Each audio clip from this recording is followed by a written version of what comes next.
जय शिव गोरक्ष, जय गुरु गोरक्षनाथ। प्रिय साथियों और विद्यार्थियों, हम सूरदास पर बातचीत करेंगे। ये पार्ट 2 है।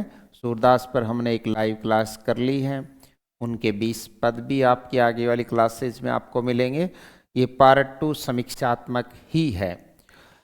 पहला कंटेंट्स कि कृष्ण काव्य का भौगोलिक विस्तार भी बड़ा है।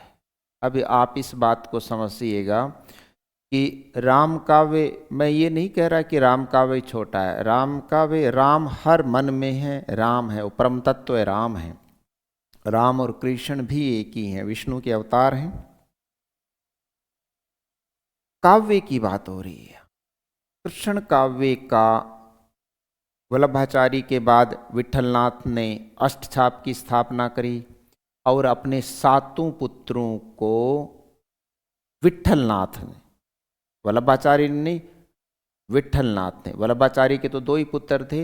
एक समय से पहले काल कवलित हो गए, इसलिए बाद में विठलनाथ जो है वो उनकी गद्दी पर बैठे वल्लभी संप्रदाय में। अपने 7 पुत्रों को सेवा पूजन का अधिकार देकर और कृष्ण का विग्रह देकर भारत के 7 महानगरों में सेवा पूजन का अधिकार देके कृष्ण भक्ति को विश्वव्यापी बना दिया। किसने? विठलनाथ ने। इसलिए पूरे भारत में फैल गया।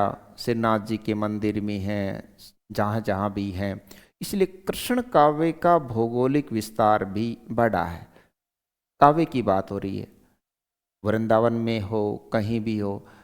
राम काव्य सरयू नदी के तट के आसपास अयोध्या में ही पहले केंद्रित रहा, पूरब में ही केंद्रित रहा।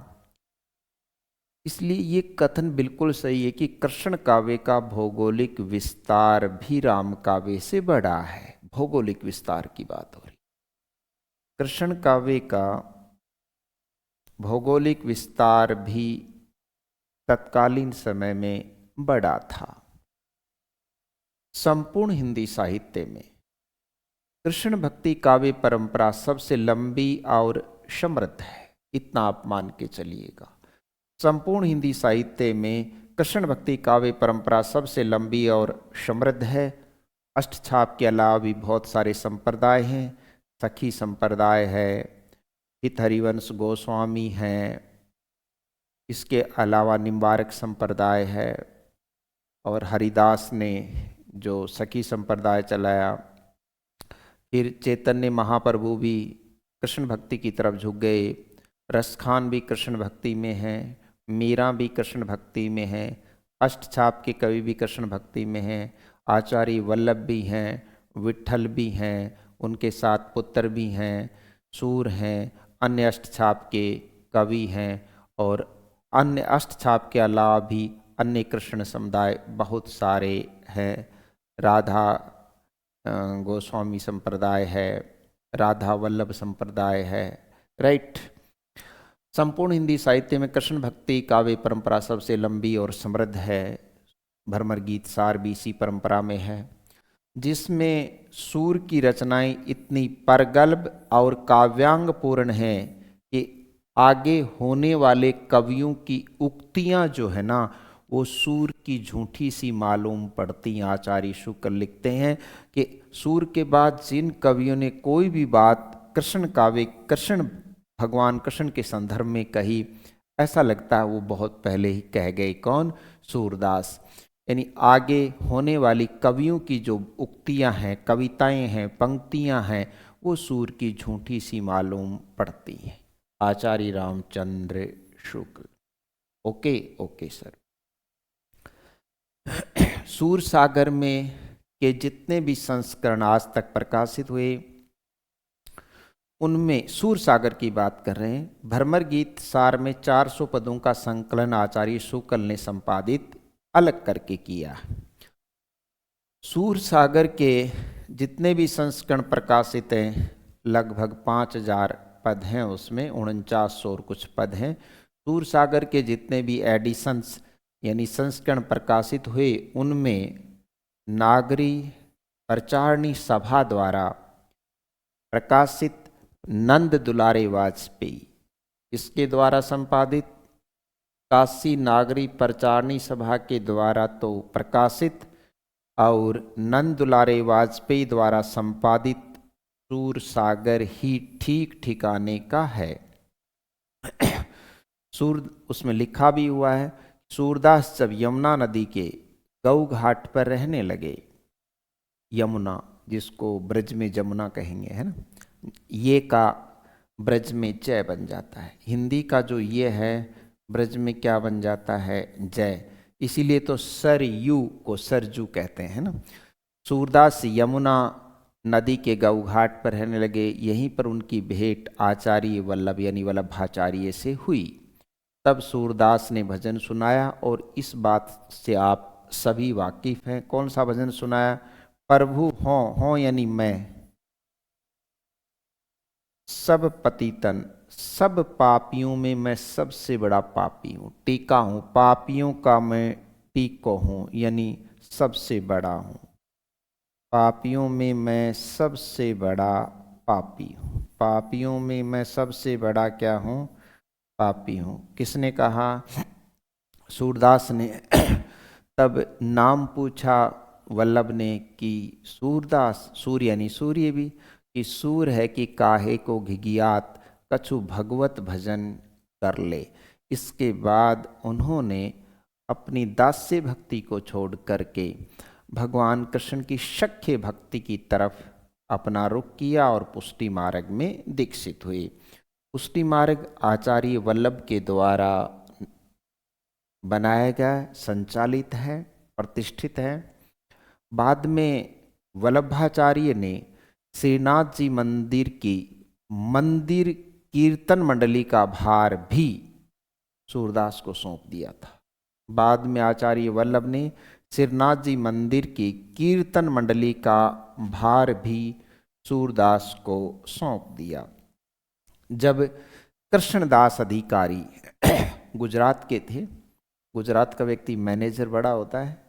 जब कृष्णदास अधिकारी मंदिर के अधिकारी बने, नाम ही इनका कृष्णदास था, लोग कृष्णदास अधिकारी कहने लग गए।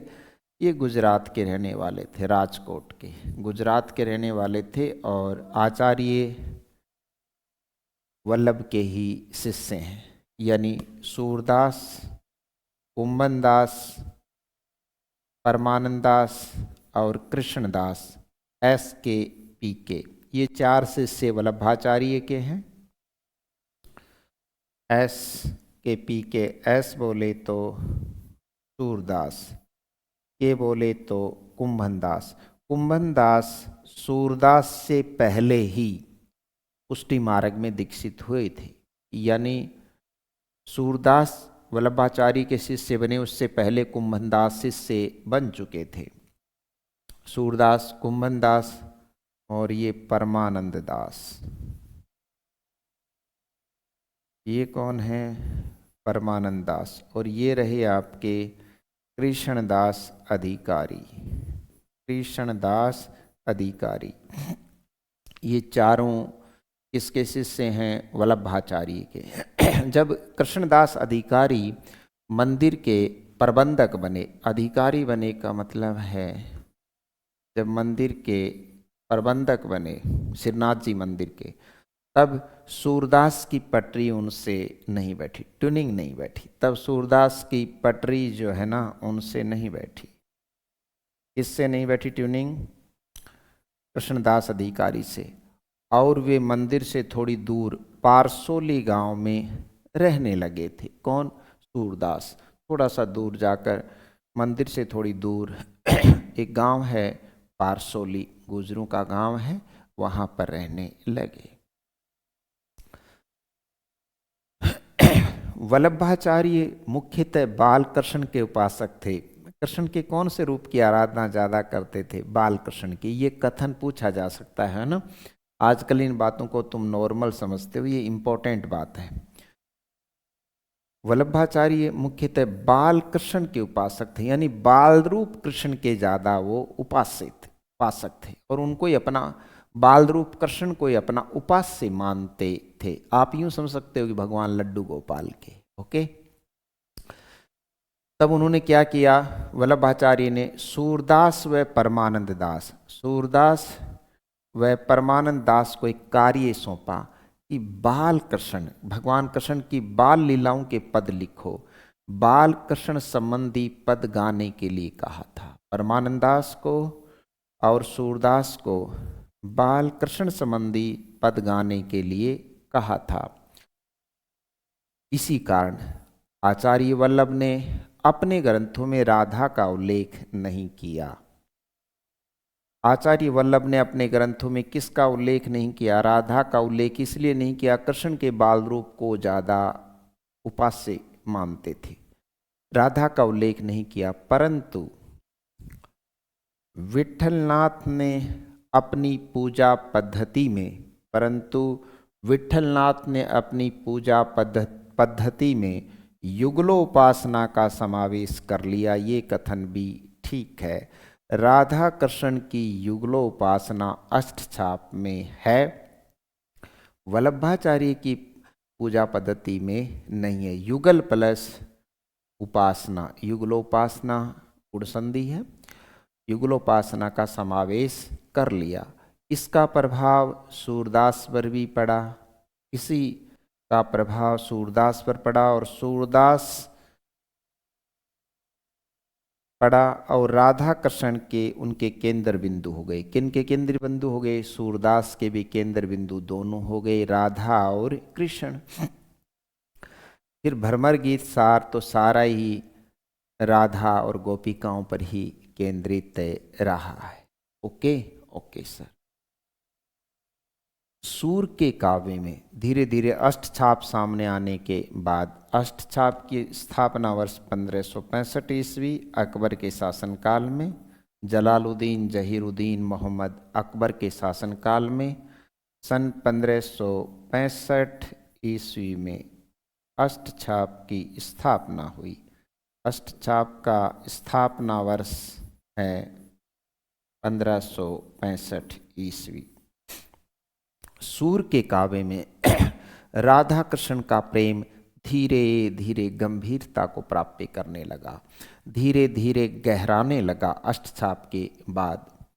और इन पंक्तियों में आप देखिए, करील्यो न्यारा हरि आपनी गैरा, है ना, अपना गायों का जो ग्वाड़ा है वो न्यारा कर लो, राधा कहती है कृष्ण से।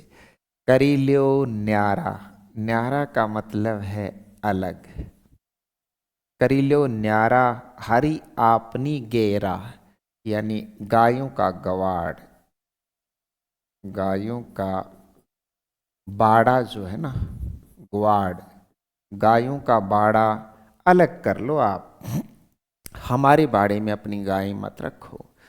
राधा कह रही है करील्यो न्यारा हरि, यानी हे कृष्ण अपनी गेरो, अपनी गायों का बाड़ा आप अलग से कर लो।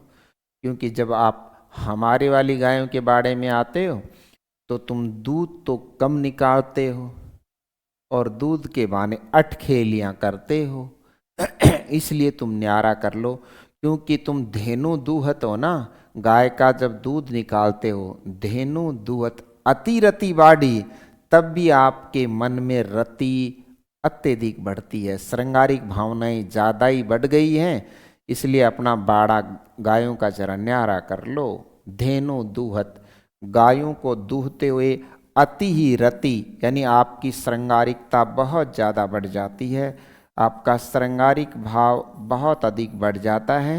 इसलिए एक काम करो, आप अपना गायों का जो ग्वाड़ है वो ही न्यारा कर लो।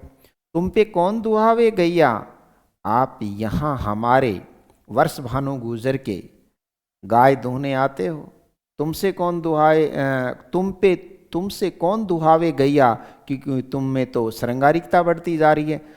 तुम पे, तुमसे, तुम पे, तुमसे कौन, तो ये यहाँ पर प्रश्नात्मक शैली है। तुम जैसे व्यक्ति से कौन दुहावे गैया, यानी कौन अपनी गायों का दूध निकलवाना चाहेगा आप जैसे श्रृंगारिक से। तो ये राधा का कथन है। किसका कथन है? राधा का कथन है। सूरदास के मार्फत, सूर राधा के मार्फत कह रहे हैं। ओके। सूर का भ्रमर गीत वियोग श्रृंगार का सर्वोच्च शिखर है। सूरदास की रचनाओं की बात हो रही है यहाँ पर। वैसे तो वियोग का सर्वोच्च शिखर पद्मावत है, नागमती वियोग खंड, लेकिन यहाँ सूरदास की बात हो रही है। सूर का भरमर गीत प्रसंग जो है, जिसमें वो उद्धव को भेजते हैं, गोपिकाएं उनको भरमर कह के संबोधित करती हैं, गुजरियां भरमर कह के संबोधित करती हैं। सूर का भरमर गीत वियोग श्रृंगार का सर्वोच्च शिखर है। कौन से श्रृंगार का? वियोग श्रृंगार का सर्वोच्च शिखर है। ये कथन बिल्कुल सही है। विरह की इतनी वैविध्यपूर्ण, अलग अलग प्रकार का विरह, विरह वियोग की इतनी वैविध्यपूर्ण मानसिक दशाएं शायद ही कहीं मिले किसी रचना में। विरह की इतनी विविधतापूर्ण, वैविध्यपूर्ण मानसिक दशाएं शायद ही कहीं आपको साहित्य में कहीं मिले। पूरा का पूरा भरमर गीत वक्रोक्तियों से भरा पड़ा है, वक्रोक्ति रूपी अलंकार और उक्ति वैचित्र्य से भरा पड़ा है। उक्ति वैचित्र्य पर शुक्ल ने भी निबंध लिखा है। उक्ति वैचित्र्य से भरा पड़ा है, राइट। काकू वक्रोक्ति से भी भरा पड़ा है, उक्ति वैचित्र्य से भरा पड़ा है। कृष्ण नटखट तो थे ही। उद्धव को फुसलाया इसी बात पर। उद्धव का घमंड दूर करना था, उद्धव के ज्ञान योग का घमंड दूर करना था। कृष्ण नटखट तो थे ही, निपात का प्रयोग है। तो उद्धव को फुसलाया कि तुम पंडित आदमी हो, ज्ञानी गुणी हो। गोपियों को निर्गुण उपासना का मार्ग समझाकर गोकुल गांव जाकर गोपिकाओं को निर्गुणोपासना, गुण संधि निर्गुण प्लस उपासना, निर्गुणोपासना ज्ञान मार्गी का मार्ग समझाकर उनकी विरह वेदना शांत कर दो कि कृष्ण कुछ नहीं है, सगुण कुछ नहीं है, प्रेम कुछ नहीं है, ज्ञान ही सब कुछ है। तो उनकी विरह वेदना आप शांत कर दो। और मुस्कुरा रहे थे भगवान कृष्ण कि गोपिकाएं इनको ऐसा लपेटेंगी, किसको?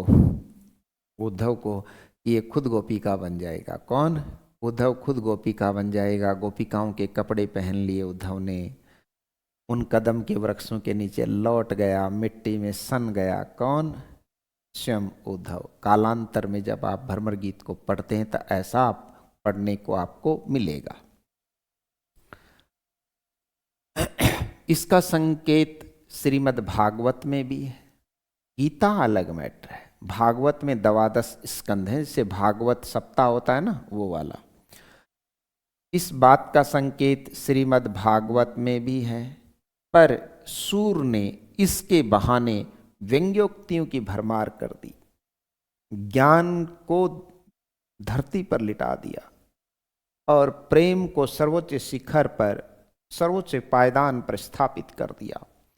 पर यानी परंतु सूर ने इस प्रसंग के बहाने, भरमर गीत प्रसंग के बहाने व्यंग्य प्लसोक्ति, व्यंग्योक्तियों, गुण संधि की है, व्यंग्योक्तियों की भरमार कर दी। आयो घोष बड़ो व्यापारी, कौन देश को वासी, कौन देश को राजा, कौन देश को वासी, को तुम्हारी रानी और को तुम्हारी दासी, तो कौन देश को वासी। उद्धव से कहती हैं गुजरियां। व्यंग्योक्तियों की सूरदास ने भरमार कर दी भरमर गीत के बहाने। 10 बहाने करके ले गई दिल, वो नहीं है। या हिंदी कविता के लघु मानव के बहाने हिंदी कविता पर एक बहस, वो भी नहीं है। विजय देवनान शाही की रचना है, लघु मानव के बहाने हिंदी कविता पर एक बहस। भरमर गीत के बहाने सूर ने, भरमर गीत के बहाने किसने? सूर ने निर्गुणोपासना की धज्जियां उड़ा दी, ज्ञान मार्ग की धज्जियां उड़ा दी। निर्गुणोपासना की धज्जियां उड़ाने में, निर्गुण प्लस उपासना, निर्गुणोपासना की धज्जियां उड़ाने में सूर ने कोई कसर नहीं छोड़ी, सूरदास ने कोई कसर नहीं छोड़ी। भरमर गीत का आरंभ ही, भरमर गीत का प्रसंग का आरंभ ही निर्गुण विरोध से होता है। आयो घोष बड़ो व्यापारी, तो बड़ा घोष बड़ो व्यापारी है, गर्जना करता हुआ जो व्यापारी आता है कि मेरा सामान ले लो, मेरा सामान ले लो। तो कहती अपने कुएं का मीठा जल छोड़ के तेरे खारे कुएं का पानी कौन पिएगा, आयो घोष बड़ो व्यापारी। बड़ो तो यहाँ व्यंग्य है, किस पर, उद्धव पर व्यंग्य कर रही हैं। आयो घोष बड़ो व्यापारी बनकर आया ज्ञान मार्ग का। क्या कहती हैं प्रश्नात्मक शैली में, निर्गुण कौन देश को वासी। जानबूझ के, ये तो पता है कि कहाँ से आया है, मथुरा से आया है। कहाँ से आया है, मथुरा से। निर्गुण कौन देश को वासी, तो ये प्रश्नात्मक शैली है। निर्गुण कौन देश को वासी, किसको कह रही हैं, उद्धव को कह रही हैं गोपिकाएं। किसको संबोधित करते हुए कह रही हैं, उद्धव को। उद्धव शतक के रचनाकार जगन्नाथ दास रत्नाकर भी है ना, ये ध्यान रखना है। उद्धव शतक 1929 में लिखा जगन्नाथ दास रत्नाकर का भी है, तो ये आपको याद रखना है। जगन्नाथ दास रत्नाकर ने 1929 में उद्धव शतक की रचना भी की। निर्गुण कौन देश को वासी, को है जनक कौन तुम्हारा पिता है। उद्धव से कह रही हैं, को है जनक कौन तुम्हारा पिता है, कौन तुम्हारी माता है। जननी को कैयत, और आपकी जननी कौन है बताइए तो सही। तू कौन देश का वासी है, कौन तुम्हारा पिता है, कौन तुम्हारा माता है, कौन तुम्हारी पत्नी है, कौन नारी और कौन तुम्हारी दासियां, कौन कौन है, जरा बताना हमें। राइट, निर्गुण कौन देश को वासी। तो यहाँ पर लपेट लेती हैं शुरू में कौन गोपिकाएं, और ज्ञान मार्ग की धज्जियां उड़ा देती हैं। कुब्जा उद्धव के ब्रज जाते समय, जब भगवान कृष्ण नटखट थे, उन्होंने भेजा है किसको, उद्धव को, कि देखना इसकी क्या हालत होगी। कहाँ जाकर, गोकुल गांव। कहाँ जाकर, नंद बाबा के यहाँ गोकुल गांव में।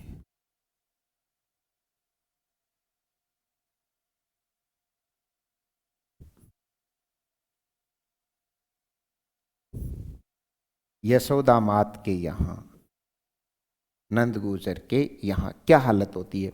क्योंकि मथुरा में भगवान कृष्ण उद्धव को भेजते हैं, मथुरा में कुब्जा के साथ, कुब्जा उनके साथ रहने लग जाती है भगवान कृष्ण के। और कुब्जा को पता चलता है कि उद्धव को गोकुल गांव भेज रहे हैं, तो कुब्जा भी उलाहने पर उलाहने टेक देती है कि कहना यशोदा से, मेरे वाले को तुमने है ना खंभियों से बांधा, राधा से तुम ये कहना कि बहुत तुमने उसको नाच नचाया है मुरली के बहाने, गोपिकाओं से ये कहना वो कहना। कुब्जा कहती है ना, तो कृष्ण को कोई कुब्जा मिल गई है ना। तो ये कुब्जा प्रसंग है, आपने पढ़ा होगा कि ये जो है तेल मालिश वगैरह करती थी कंस को, कुब्जा थी, कुबड़ी थी, सुंदर नहीं थी बिल्कुल भी। भगवान कृष्ण की अलौकिक शक्ति ने इन्हें सुंदर बना दिया, और ये भगवान कृष्ण के साथ ही रहने लग गई, पत्नी स्वरूपा बन करके। और वो भी अपना अधिकार जताती है, क्योंकि प्रेम अधिकार चाहता है, श्रद्धा विस्तार चाहती। कुब्जा बहुत सुंदर हो गई। कुब्जा उद्धव के ब्रज जाते समय अपना एक संदेश भी देती है कि तू पहले मेरी बात सुन, कृष्ण की बात बाद में कहना, पहले मेरी बात सुन जरा, मैं क्या कहती हूँ। गृह मंत्री है, चूंकि सुनना पड़ेगा वहां। तो कुब्जा उद्धव के ब्रज जाते समय अपना एक संदेश देती है। क्या कहती है, वह भी श्री कृष्ण की उपस्थिति में देती है। बोलो, कृष्ण चुप रहते हैं, स्त्री के सामने कईयों को चुप रहना पड़ता है, ये देखो भगवान भी चुप है। वह भी श्री कृष्ण की उपस्थिति में कहती है कि आप वहां जा रहे हो तो सुनना जरा। अरु वर्ष भानु सुतो, जो वर्ष भानु गुजर की पुत्री है ना, राधा, चेची गोत्र की। चेची गोत्रो उत्पन्नो हम, चेची गोत्र उत्पन्नो, कौन, राधा। अरु वर्ष भानु जो दुलारी है ना, सुनना जरा, कुब्जा कहती है। कुब्जा अब सोतन मानने लग गई है राधा को। अरु वर्ष भानु सुतो, जो वर्ष भानु की जो सुतो है, पुत्री है, वर्ष भानु की जो सुतो है यानी पुत्री है, जो भी है, नाम नहीं ले रही, देखे, कीनो सो तुम सब जिए जानो, कहना मेरे कृष्ण के साथ तुमने वो सब किया है जो जो तुम्हारे जी में आया है, जो जो तुम्हारे मन में आया है। बहुत परेशान किया मेरे बाबू को तुमने। कीनो सो तुम सब, तुमने वो सब किया है, जिए जानो जो तुम्हारी मन में इच्छा हुई है, जो तुम्हारे जीने जाना है ना, उतना सारा परेशान किया तुमने मेरे कृष्ण को, मेरे बाबू को तुमने बहुत परेशान किया। ये कहती है कुब्जा। प्रेम कितना अधिकारवादी होता है, कोई भ्रमर गीत में देखे, कुब्जा से सुने कोई। गोपियों की आस्था देखने ही लायक है, ब्याहो लाख धरो 10 कुबरी, अंततः काने हमारे। जब उद्धव कहते हैं ना, उन्होंने तो कुब्जा से विवाह कर लिया, बोलते लाख ब्याह करो, एक कुब्जा क्यों 10 कुबड़ी ब्याह कर लो, लेकिन अंततः वो हमारे हैं। उद्धव मन ना ही 10-20, एक हूँ तो कृष्ण संग गयो, एक हूँ तो कृष्ण संग गयो। क्या कहती है, गोपिकाओं की आस्था देखने लायक है, ब्याहो लाख, एक ब्याह नहीं लाख ब्याह करे कृष्ण, एक कुब्जा से क्यों 10 कुब्जाओं से 10 कुबड़ियों से कर ले, धरों 10 कुबड़ी से 10 कुबड़ियों से विवाह कर ले, अंततः कान हमारे, लेकिन अंततः कृष्ण हमारे ही हैं, और किसी के हो नहीं सकते।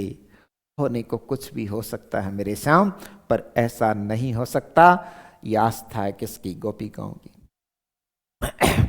क्या कहती हैं, उर में माखन चोर गड़े, हमारे हृदय में तो वो माखन चोर, माखन को चुराने वाला, करम तत्पुरुष, माखन को चुराने वाला, राइट, काम चोर, अपादान तत्पुरुष, काम से चोर। हमारे गोपिकाएं कहती हैं हमारे उर में, हृदय में माखन चोर गड़े हुए हैं, स्थापित हैं, पूरी तरह से स्थापित हैं, उनको कोई निकसित कर ही नहीं सकता, वो हमारे हृदय से निकसत नहीं हो सकते, ना वो निकसत, ना वो हमसे रुखसत हो सकते, वो निकसत ना ही, वो निकल ही नहीं सकते।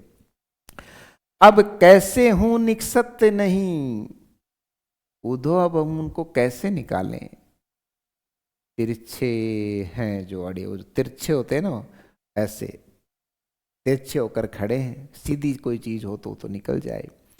अब कैसे हूं निकसत नाय, अब हम हमारे मन से उनको कैसे निकालें, उधो तिरछे हावे जो अड़े, जो तिरछे होकर अड़ गए, और कोई तिरछी चीज है वो कभी निकलती नहीं है। ढंग से धोया है उद्धव को किसने, गोपिकाओं। इस प्रेम प्रसंग में आप राधा की तरफ देखिए, कुब्जा श्रेष्ठ नायिका नहीं कह सकते, श्रेष्ठ नायिका कभी दूसरे को आरोपित नहीं करती है। राधा को कुब्जा से कोई शिकायत नहीं, न कोई शिकवा है, न कोई शिकायत है। किससे, राधा से। राधा को शिकायत नहीं है, इसलिए वो परम आह्लादनी शक्ति है, अलौकिक शक्ति है, वो 52 कला अवतारा है, वो ब्रजेश्वरी है। वो कौन है, ब्रजेश्वरी है। इस प्रेम प्रसंग में राधा की जो ट्रेजेडी है, राधा की मन स्थिति है, त्रासदी है, ट्रेजेडी सिद्धांत है ना अरस्तु का। इस प्रेम प्रसंग में राधा की त्रासदी की ओर प्राय किसी का ध्यान नहीं जाता है, वो चुप है, वो शांत है, वो धीर उदात नायिका है, धीर और उदात। यहाँ पर भ्रमर गीत सार में वो धीरोदात नायिका है, वैसे तो वो चंचल नायिका है, लेकिन यहाँ पर वो धीरोदात है।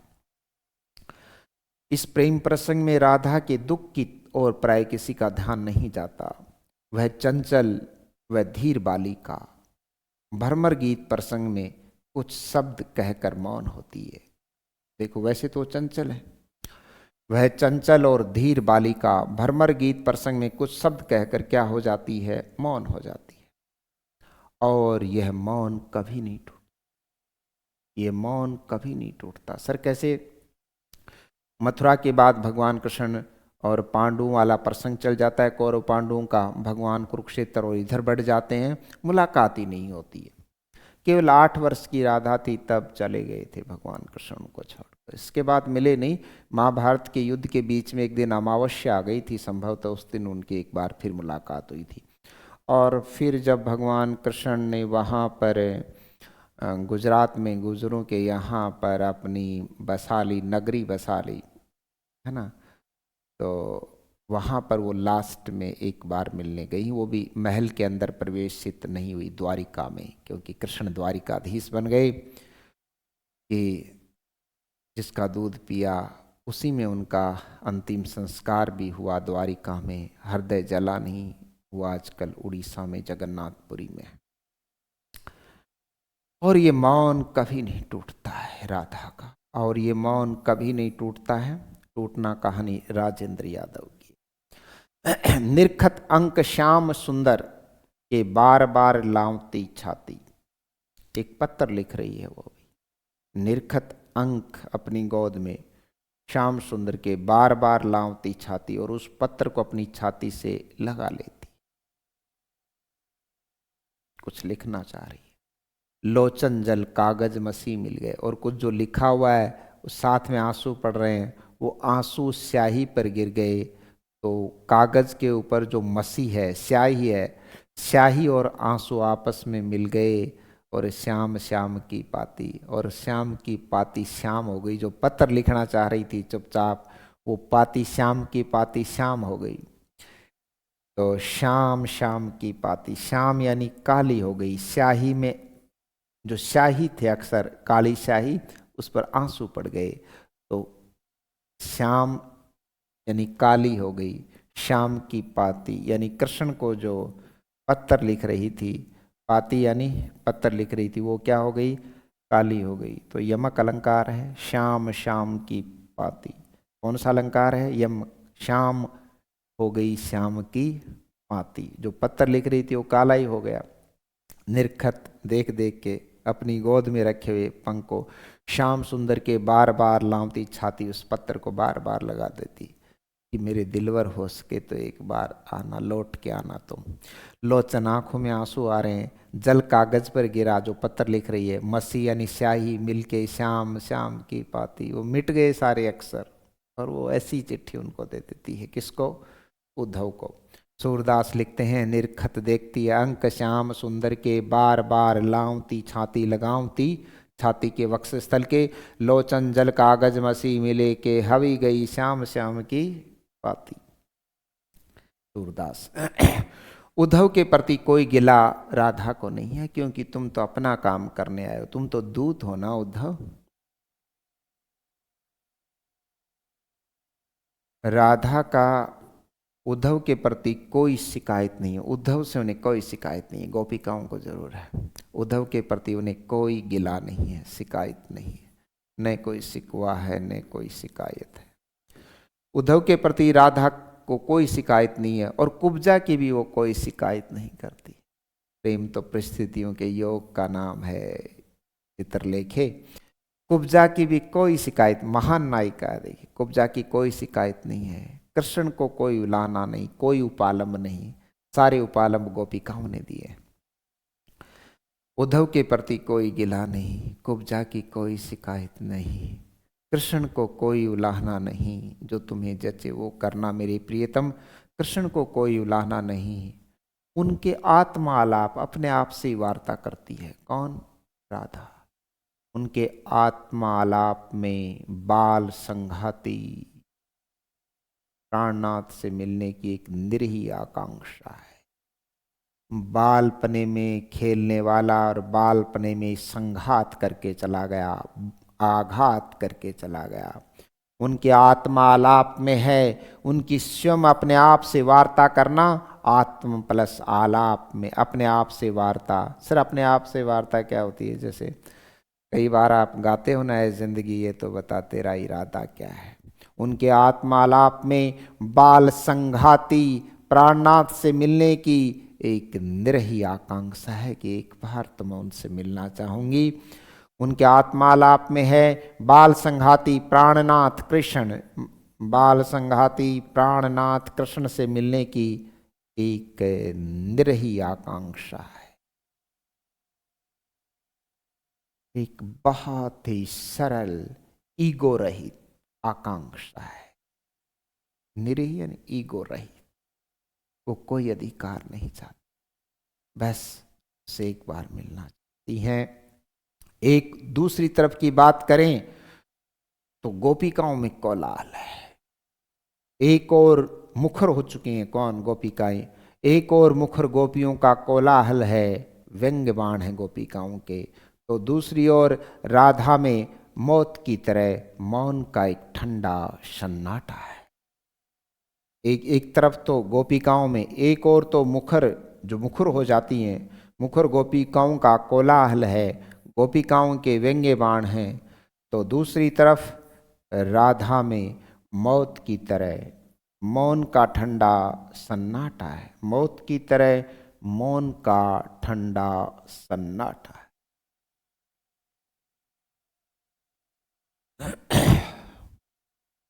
भरमर गीत की बुनावट में, भरमर गीत की बुनावट में राधा के सन्नाटे का बहुत महत्व है। कभी कभी चुप रहना श्रेष्ठकर होता है दोस्तों।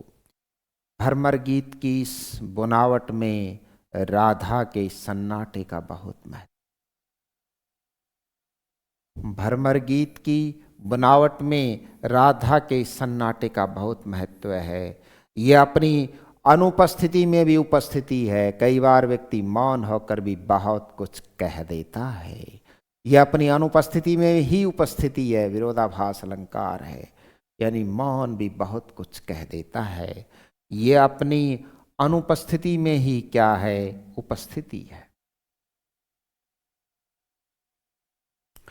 एक लंबे अंतराल के बाद, एक लंबे अंतराल के बाद, जैसा कि मैंने पहले कहा था, एक लंबे अंतराल के बाद कुरुक्षेत्र में राधा और कृष्ण का मिलन होता है, क्योंकि उस दिन सूर्य ग्रहण था, युद्ध नहीं हुआ। एक लंबे अंतराल के बाद कुरुक्षेत्र में राधा कृष्ण का मिलन होता है, सूर्य ग्रहण के अवसर पर। ये प्रसंग श्रीमद् भागवत में भी है। यह प्रसंग श्रीमद् भागवत में भी है। एक लंबे अंतराल के बाद कुरुक्षेत्र में राधा कृष्ण का मिलन होता है, सूर्य ग्रहण के अवसर पर। ये प्रसंग श्रीमद् भागवत में भी है और सूर सागर श्रीमद् भागवत के 10वें स्कंद पर आधारित है। इसलिए श्रीमद् भागवत में पाठों का नाम भी स्कंद रखा है, क्योंकि श्रीमद् भागवत में भी 12 पाठ हैं, यानी 12 स्कंद हैं। तो प्रिय साथियों, ये बात हमने भरमर गीत के संदर्भ में की है। मैं आपका डॉक्टर साहिल गुर्जर सबको शुभकामनाएं संप्रेषित करता हूँ और इस बात की अपेक्षा कि संभवतः आपको बखूबी से ये तथ्य समझ में आए होंगे। शुक्रिया दोस्तों और थैंक्स ऑल ऑफ यू।